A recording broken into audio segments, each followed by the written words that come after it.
So what's up sa inyo lahat? So nandito ang inyong man behind the lens and ngayon gagawin natin ang another episode natin sa ating throwback sessions.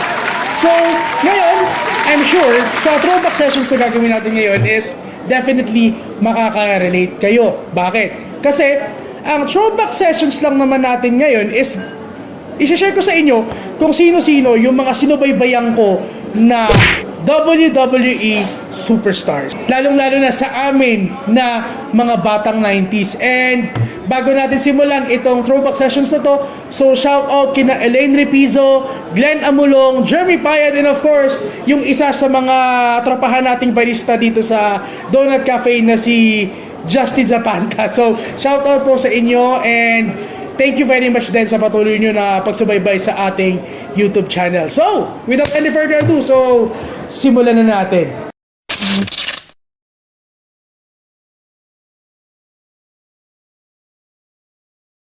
Una sa listahan natin is Mark Calaway, aka The Undertaker. So, hindi naman natin maikakaila na si Undertaker ang isa sa pinaka-naging haligi at pinaka-icon ng buong WWE Universe. Actually, bago maging WWE ito or World Wrestling Entertainment, mas kilala natin before ang WWE as WWF or World Wrestling Federation. Balik tayo kay Undertaker. So kagaya nga ng sabi ko, icon at legend si Undertaker sa mundo ng WWE. Lalong-lalo na kung ma-remember nyo, di ba? Nag-iba-iba siya ng version or ng variation ng costume. Pero kung ako tatanungin, tatlo ang tumatak na costume ni Undertaker para sa akin. Una, yung Ministry of Darkness during the Attitude Era kasi talagang napaka-creepy ng dating niya dito, lalong-lalo na, di ba?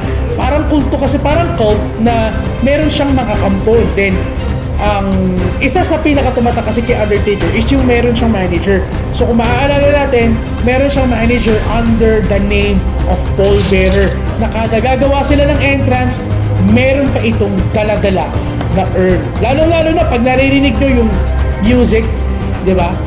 Kahit anong background music ang pakinggan ninyo, basta Undertaker, it sounds creepy but yet appealing sa lahat ng fans ng WWE. Lalong-lalo na pag gagawin niya ang rolling eyes niya, yung tipong pinapatirik niya yung mata niya, at is yung isa sa mga iconic move niya, that's a tombstone pile driver.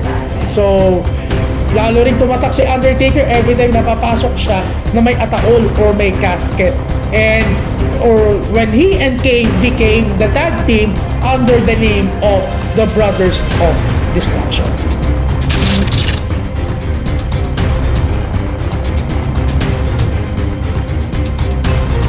So, next one, magsabayin na natin kasi isa ito sa pinakasikat na feud during the Attitude Era. Stone Cold Steve Austin and The Rock. So, syempre, kilala ng lahat ngayon si The Rock bilang si Dwayne Johnson ng Hollywood. So, bago maging Hollywood star ng tuluyan, itong si Dwayne Johnson, isa din siya sa mga tumatak sa lahat ng fans ng WWE. Lalong-lalo na nung pinasikit na yung mga moves na The Rock Bottom and The People's Elbow. So, every time nga na si The Rock ay babalik sa WWE, nandun pa rin yung uproar ng fans kada time na siya ay babalik. At saka hindi maikakaila na naging na iconic yung expression niya na itataas na yung isang kilay niya.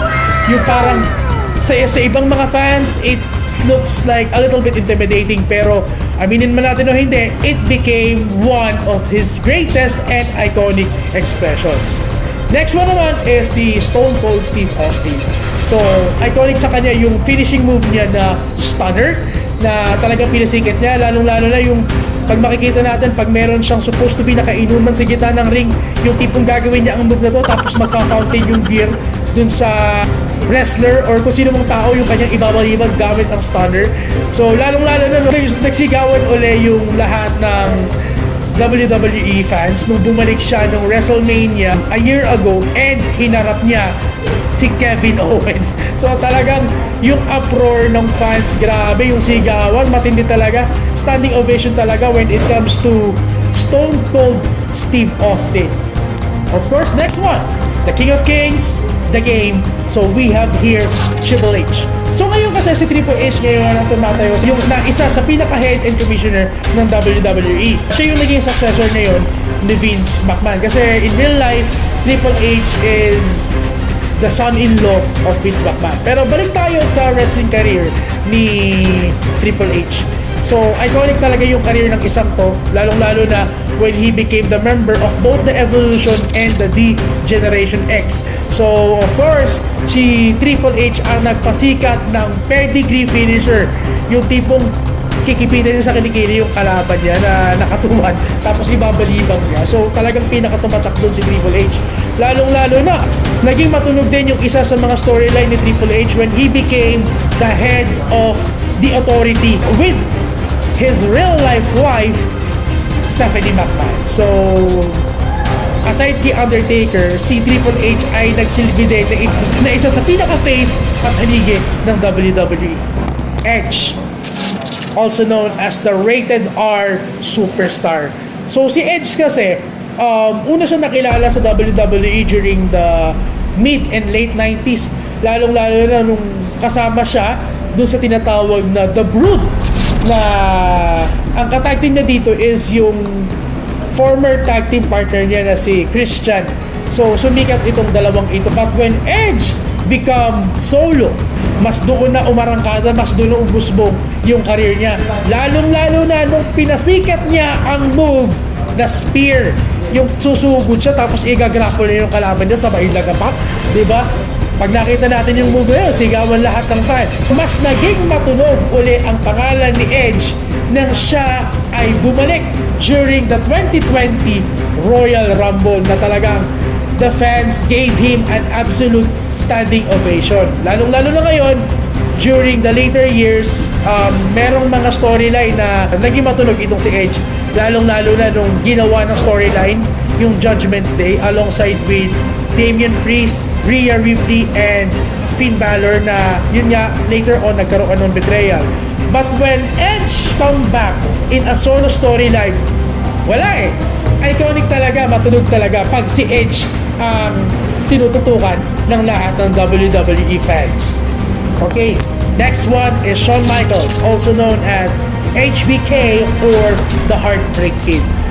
Si Shawn Michaels kasi isa yan sa pinaka-swabe at pinaka-groovy na WWE superstar. Yung parang medyo mapresko yung attitude. Pero lalong naging makulay or lalong umarangkada ang story ni Shawn Michaels when he became part of the D-Generation X alongside with Triple H, the Doctor of Thuganomics, Hustle Royalty, Respect, John Cena tayo dyan. Lalong sumikat si John Cena when he have a feud with Kurt Angle. Actually, ano nga eh, siya ngayon tinawag na the GOAT of WWE. So, pag sinabi natin na the GOAT, the greatest of all time, ang ibig sabihin nun. Kasi, as long as the personality of John Cena is concerned, alam mo yung lahat ng WWE superstars na samahan na niya eh. Aside from that, behind the professional wrestling ring, si John Cena ma-appeal din sa mga bata yan.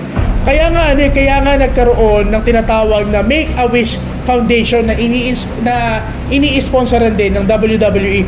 Sila yung organization na tumutulong sa mga bata, lalong-lalo na doon sa may mga pinagdadaanan na sakit kagaya ng cancer and such other diseases.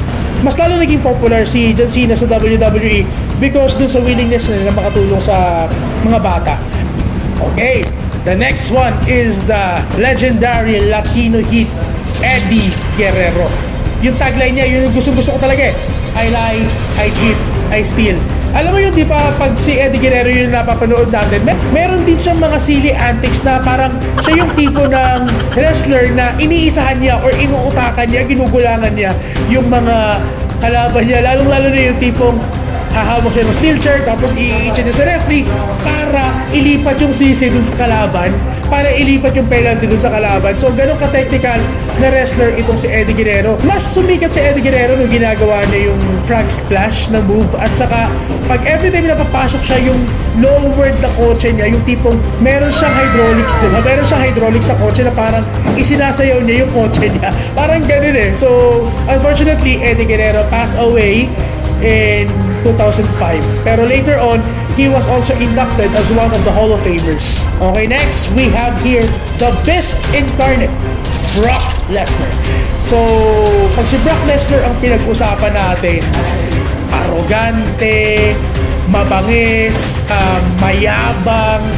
Pero kumaano natin, si Brock Lesnar ay sumabak din sa career ng rugby football at ng mixed martial arts. So, way back sa kanyang career sa WWE, isa din ito sa pinaka naging popular at pinaka naging matunog. Lalong-lalo na nung ipinaris siya sa supposed to be na manager niya na si Paul Heyman. So, doon talaga umalaga or umarangkada ang career nito. Okay, next on the list, Goldberg. Pag sinabi mong Goldberg, tumatatak dito yung entrance niya na bago siya tuluyang pumasok, biglang may mga maglalabas ang fireworks, and after the fireworks, bigla siyang lalabas at bigla na lang susuntok ng ilang ulit at sisipa yung talagang sumasabay din sa fireworks display. So, si Goldberg, siya yung tipo ng wrestler na parang laging nang bibiktima ng kalaban. Kaya nga tumatak yung punchline niya na "You're next." Yung parang siyang bounty hunter or vicious hunter na nang-hunt ng mga kalaban niya. Actually, sa version ngayon, medyo maiahambing ko to sa version ni Karrion Kross na nang-hunting din o parang nambibiktima din ng mga makakakompetensya niya.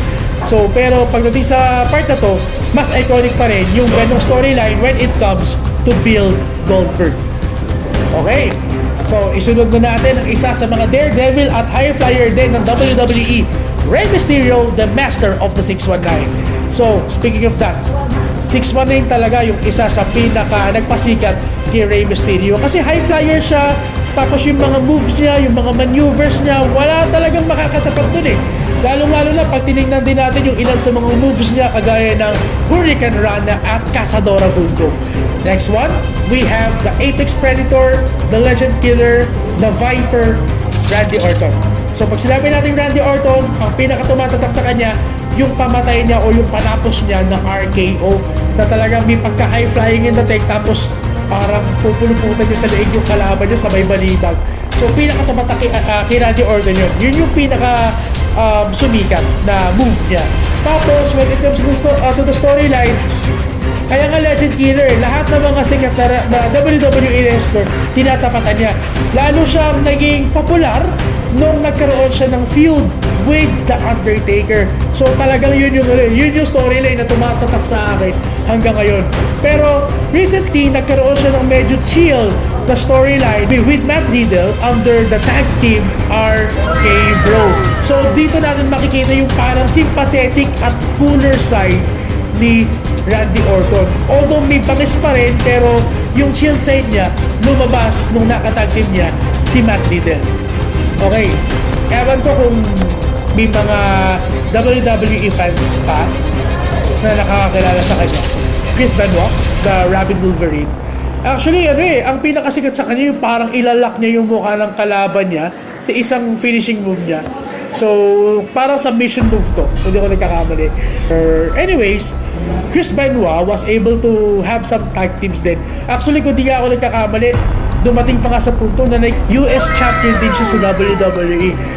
Pinaka-epic na sin dito, nung pinagtulungan nila ni John Cena si Paul Heyman na tipong pinapakain pa nila ng sabon. Pero unfortunately, like Eddie Guerrero, Chris Benoit also passed away several years ago. Yun nga lang, medyo tragic yung pagkamatay niya. Our very own Batista, the Animal, Dave Bautista. Actually, nagulat ako nung malaman ko na si Batista was actually half Filipino, half Greek, half Filipino. Isa rin to sa pinaka-vicious na WWE superstar Sumikat siya when he became part of the evolution with Triple H and Ric Flair. Pero when he got solo din, umalago din yung career niya bigla. Tapos there are times na, yun nga, kagaya nga na nasabi ko, itinag din siya kay Rey Mysterio at kay Eddie Guerrero. So, nakaka-proud lang na may mga pumapasok din na WWE superstars na Pilipino. So, yan na yung mga WWE superstars na sinubaybayan ko as batang 90s. So, for the second part of our vlogs, isa-share ko naman sa inyo kung sino yung mga sinusubaybayan ko ngayon na WWE superstars in the modern era. So, ayan. So, dyan ako nagkatapos ang ating throwback sessions for today. So, before we totally end, so don't forget to like, comment, subscribe, and click the bell button on my socials. Man Behind the Lens sa YouTube, Gusto sa Photo Gallery sa Facebook, and God of Stolen Shot sa Instagram. So, yan naman guys. So, dito na po nagtatapos ang ating vlog for today. Adios and see you on the next vlog.